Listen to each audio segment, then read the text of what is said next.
Salut les développeurs et bienvenue dans cette nouvelle vidéo. On peut dire aussi une nouvelle série parce qu'on va commencer une nouvelle application dans cette vidéo. On va essayer de cloner Instagram, c'est-à-dire de créer une copie de Instagram. On va commencer simple par la page de login où il y a des composants qui sont simples, qu'on a déjà vu dans la série de Jetpack Compose, parce qu'on va utiliser Jetpack Compose dans cette série. On va utiliser des images, des champs de texte, des boutons de texte, etc. Donc ça sera simple. Après, on va enchaîner par la page de enregistrement. Là, on va ajouter quelques actions sur les boutons pour ajouter un image picker, etc. Et après, on va travailler un peu plus de choses et on va attaquer la page d'accueil et après la page de profil. Donc, on va essayer de cloner le maximum de fonctionnalités de cette application-là. Mais tout d'abord, on va commencer par créer l'interface graphique, de développer l'interface graphique avec Jetpack Compose tout en apprenant des nouvelles choses parce que jusqu'à maintenant, on a fait 14 vidéos sur Jetpack Compose, mais il reste beaucoup de choses à voir. Donc, ça sera un entraînement, ça sera un exemple pratique de ce qu'on a déjà appris. Et après, si vous voulez qu'on branche ça avec une base de données et qu'on ajoute l'authentification réelle et qu'on ajoute la création de compte, l'enregistrement de l'image, les publications, les vidéos, etc. Si vous voulez qu'on fasse ça, ou le chat aussi même. Donc, si vous voulez qu'on fasse ça, n'hésitez pas à me le dire dans les commentaires pour m'encourager à le faire parce que ça va prendre beaucoup de temps. Donc, on va attaquer directement cet écran-là et on va aller sur Android Studio. Donc là, je suis sur Android Studio, j'ai juste créé le projet, je l'ai appelé Instagram Clone. J'ai rien fait de spécial, ça on l'a fait plusieurs fois. Du coup, j'ai pas voulu perdre de temps sur ça. Donc là, c'est un projet classique, il n'y a rien de spécial. Il y a notre package Instagram Clone UI, on a le thème et on a Main Activity et on a notre dossier de ressources, le drawable pour les images, Mapmap pour les icônes, Values pour les valeurs statiques et l'XML pour quelques fichiers de configuration. Et bien sûr, on a notre Gradle pour assurer le build et assurer l'ajout des différentes dépendances. Donc je ferme ça et je vais laisser que le Main Activity. Et là, je vais l'ouvrir en mode split, c'est-à-dire en mode code et design. Là, on est en mode code, ça c'est le mode split et ça c'est le mode design. Moi, j'aime plutôt travailler sur un mode de split, un mode entre code et design. Donc là, vous voyez le preview, on a le mot Hello World. D'où ça vient?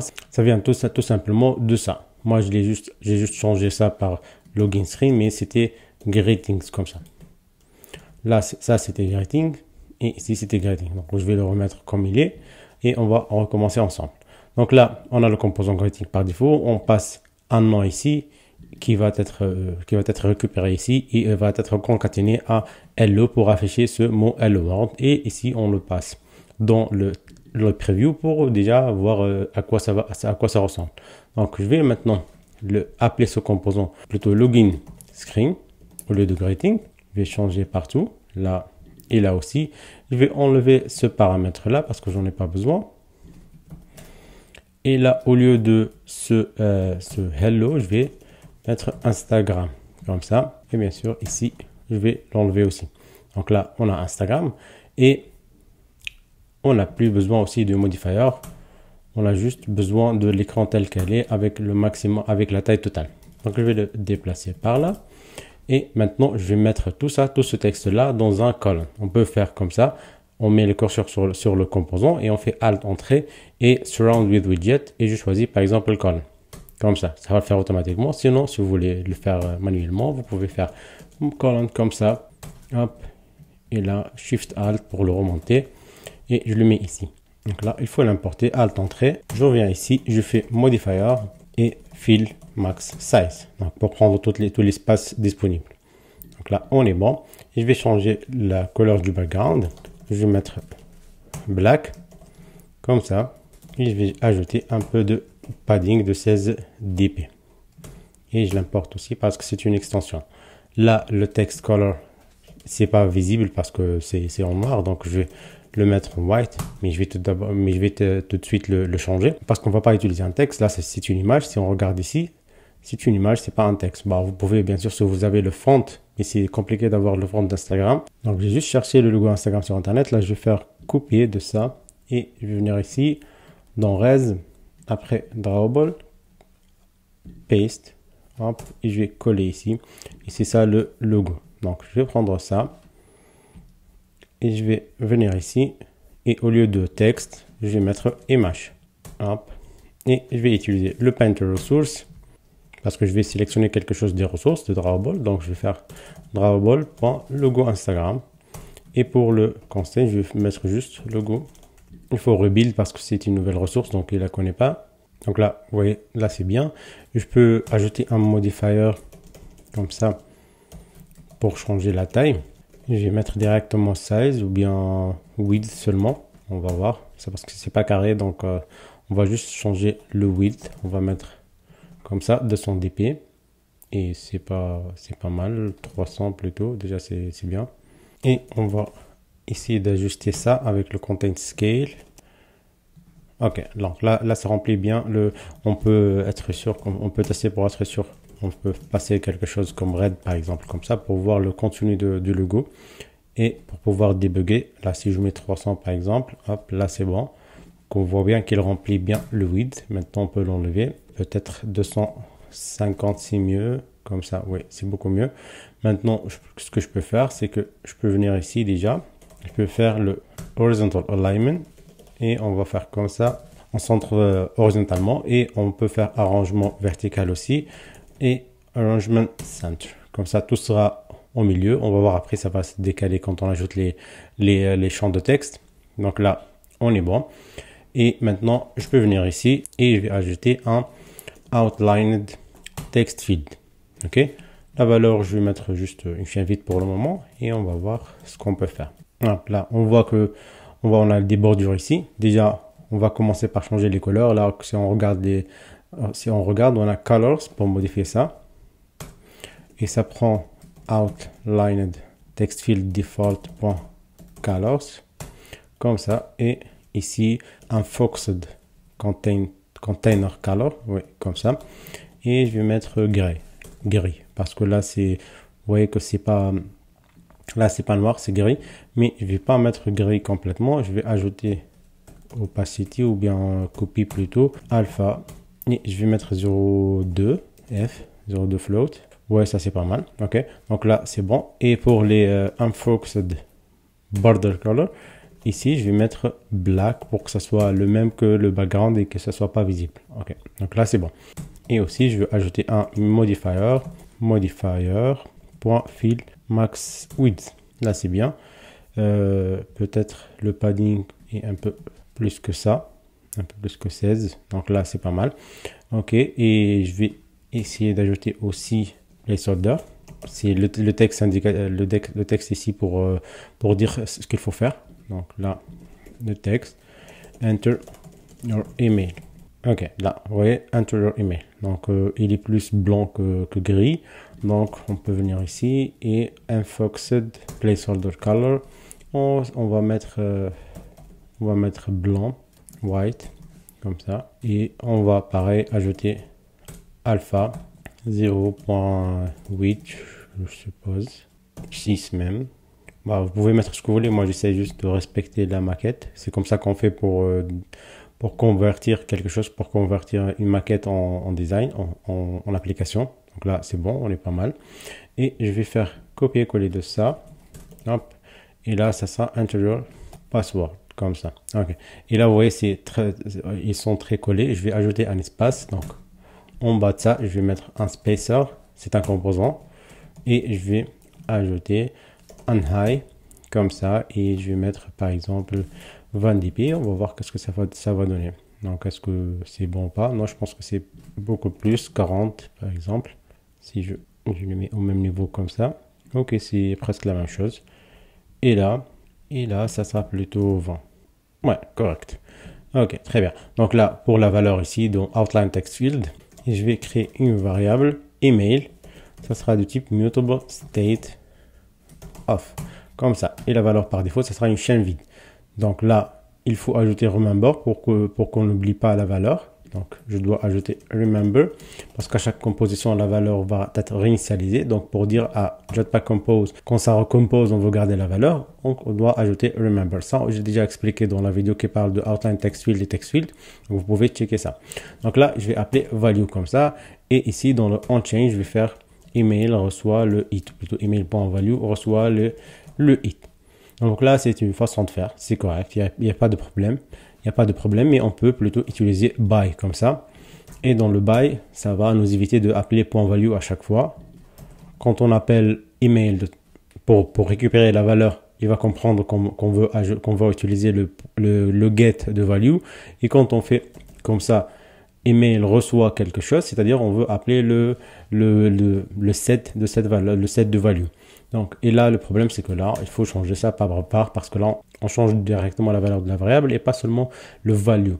Ok, donc ça doit être val. Donc là, ça fonctionne bien. Et je vais juste dupliquer ça avec CTRL-D et je vais l'appeler password.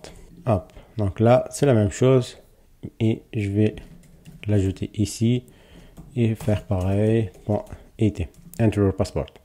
Ok, donc là, si j'ajoute, si par exemple la valeur de départ de l'email est par exemple superdeveloppeur@gmail.com, on va voir que la valeur ne s'affiche pas bien. Pourquoi? Parce que la couleur du texte de value on n'a pas changé. Ok, donc là, unfoxed text color et je vais mettre white. Maintenant, ça s'affiche bien. Donc, on va aussi copier ça et le mettre ici, mais on va ajouter par exemple password ici. Ok, et là pour le password, normalement on ne doit pas voir le password, ça doit être caché. C'est pour ça on va venir ici dans le outline text field pour le password et on va ajouter quelque chose qui s'appelle visual transformation. Pour le moment, visual transformation, elle est vide, elle est none. Si on regarde la valeur par défaut, c'est none. Mais nous, on va utiliser password visual transformation comme ça. C'est-à-dire on doit transformer la valeur juste visuelle parce que la valeur réelle, on va la garder pour l'envoyer au serveur pour checker si le password va bien ou pas. Donc, on va la remplacer par des points de petits cercles comme ça. Ok, donc là, on est bon. Donc, il reste quoi maintenant? On va ajouter d'abord notre spacer. Et on va vérifier si c'est pareil. Ok, c'est la même espace qu'ici, donc on peut garder 20.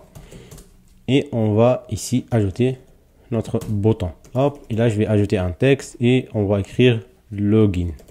Ok, donc ça, c'est la première chose. La deuxième chose, on va appeler le modifier avec M minuscule, fill max width. Ça, c'est autre chose. Et on va modifier la couleur, c'est un bleu. Donc là, button default, comme d'habitude, button colors. Et qu'est-ce qu'on a ici? On peut vérifier comme ça. Container color, contained color et disabled container. Non, container color, color. Normalement, c'est un bleu qui est sur Instagram, ce bleu-là. Est-ce que c'est le bon ou pas? Non, c'est pas le bon. Donc, on va plutôt aller sur colors et on va définir la couleur. Donc, on va ajouter une autre couleur. C'est un bleu ciel, c'est un bleu ciel, donc sky color, je vais l'appeler comme ça, blue sky blue, peu importe. Et je vais cliquer sur ça et on va essayer de mettre ça à côté. Et normalement, c'est ce bleu là. Ok, oh, celui-là, c'est presque la même chose, c'est pas très différent. Bon, ok, on fait ça, blue sky directement comme ça et on l'importe. Ok. Donc là, c'est bon. Donc là, c'est quoi qu'est-ce qui reste? En fait, les coins, c'est pas pareil. Là, on voit que les coins sont très arrondis. Nous, on veut juste que ça soit un peu arrondi. Genre, je pense que ici, c'est 6 ou 8 maximum. Donc, pour faire ça, on peut appeler le shape. Et par défaut, le shape, c'est circle shape, je crois. Donc, si je fais ça, ça change rien parce que c'est la même chose. Donc, nous, on veut que ça soit un rectangle, mais pas ce rectangle shape parce que là, ça va être rectangle sans coin arrondi. C'est rounded corner shape qui va nous permettre de passer, par exemple, 8 dp. Et on va voir, là, c'est trop 8. Je pense que c'est 4 plutôt. Ouais, là, c'est correct. Ok, on est bon. Donc là, c'est presque pareil. C'est presque la même chose. On va ajouter juste le texte qui est en bas ici. Donc, on va venir ici et je vais ajouter un texte pour dire quoi? Pour dire don't have an account, point d'interrogation, sign up. Et c'est que sign up qui est cliquable, donc on a besoin de plutôt deux textes. Ok, donc là, sign up comme ça. Et là, don't have any account, sous forme de question. Et là, je vous conseille de toujours mettre un anti-slash comme ça pour éviter tout problème. Et pour que ce soit visible, parce que là, on ne voit rien, on va mettre color white comme ça et on va copier la même chose. On va la mettre ici. Ok, donc là, on est bon. Mais vous voyez, là, ils sont alignés là en dessous de l'autre. Donc, pour faire ça, je vais mettre Alt entrée ici, Surround with, et je vais mettre un row. Et je vais faire remonter ça avec avec Command Shift. Ah, là, on est bon. Je vais juste ajouter un modifier ici et dire que modifier fill max width comme ça. Ok, très bien. Et pour le horizontal arrangement, je vais mettre centré comme ça. Ok, là on est bon. Et là pour ce texte là, je vais faire style, texte style. Le texte style, je vais faire par exemple texte style et là le font weight comme ça, font weight.bold parce qu'on voit il est en gras. Ok, et le font size, je vais mettre 16.sp, on doit importer ça. Ok, je vais donner la même chose pour l'autre, mais je vais mettre le font normal, ou plutôt si je mets rien, c'est normal. Ok, là on est bon. On peut mettre un peu d'espace, donc là je peux enlever ça d'ici et je vais faire arrangement space between, spaced by plutôt, et je vais faire juste 6 dp, alignment et center horizontal comme ça. Ok, là on est bon. Donc maintenant il faut pousser ça en bas. Pour faire ça, il y a plusieurs méthodes. La première et la plus simple, c'est d'ajouter un spacer comme ça. Et je peux mettre ici modifier, .weight et en F. En F, pas .f. Comme ça. Mais ça va tout pousser, comme vous voyez ici. Du coup, pour corriger ça, je vais venir ici. Et avant l'image, je vais faire pareil. Je vais ajouter un spacer aussi. Et comme ça, ça pousse au centre. Donc, on a un spacer qui demande l'espace total ici. On a un autre qui demande l'espace total ici. Et du coup, ça va les pousser au centre. Donc c'est bien, bon, ça c'est déjà bien. Sinon on peut laisser celui qui est en haut et venir ajouter le weight dans le row directement et après modifier le alignment vertical, l'alignement vertical et mettre le contenu de row en bas. Parfois il y a plusieurs méthodes, il y a plusieurs façons de faire. Donc faites ce que vous voulez et juste essayez de pratiquer. Donc là on voit que c'est bon, c'est bien. Tout est bien. Donc là, on va pas bien sûr faire l'authentification maintenant, mais ça va arriver. Du coup, n'hésitez pas à mettre de commentaires. Dites-moi ce que vous voulez que j'ajoute. On n'est pas obligé de respecter tous les interfaces qui sont là. C'est vous qui vont guider cette formation-là. Donc, n'hésitez pas de liker, de commenter. Et aussi, n'oubliez pas qu'il y a déjà 14 vidéos sur le Jetpack Compose sur cette chaîne.